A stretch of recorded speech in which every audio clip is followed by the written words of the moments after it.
from the lives of our saints. On the 14th of July, our church celebrates the feast day of Saint Nikodimos. The following are some thoughts on his life and works.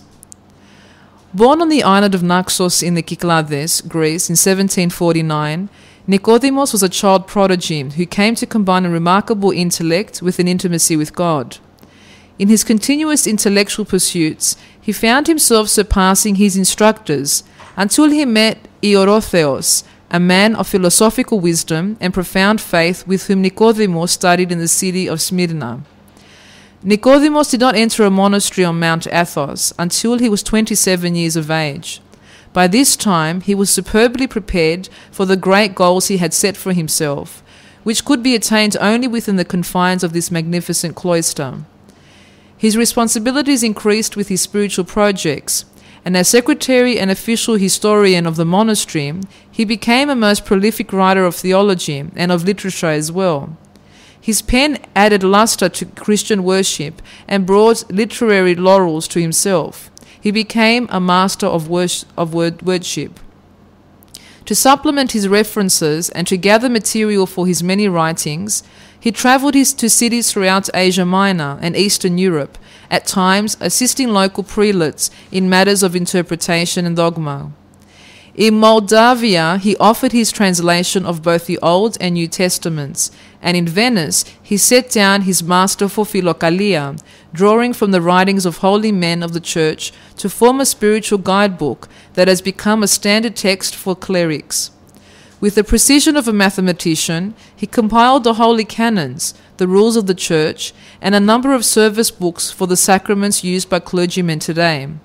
Among the many manuscripts that poured out is today's Pendalion, which sets forth the canons and rules of the Church from the 4th century with such precision and clarity that it has been termed the rudder of the Church.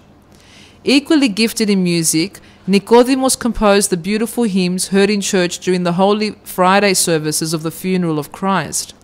His masterpiece is a 2-volume edition of the Lives of Saints, a spiritual and literary feat which flowed from his pen in a relatively short span of time, and which is the authoritative reference on the saints of the first 17 centuries of Christianity. In addition to compiling service books for the clergy, he set down in prose the life and times of St. Gregory Palamas, an interpretation of St. Paul, and a detailed calendar of the Church feast days.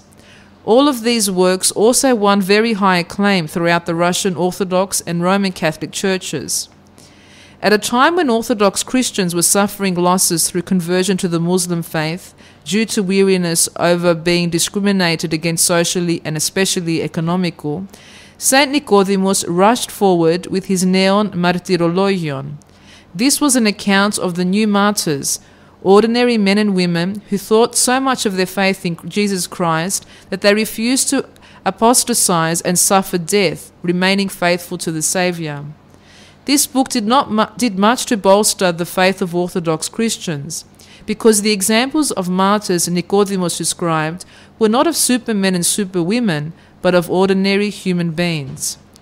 Beloved by all Christians whose lives had been enriched by this theological and literary giant, and revered as one of the most gifted of its holy men, Nikodimos of the Holy Mountain died at the age of 60 on the 14th of July, 1809.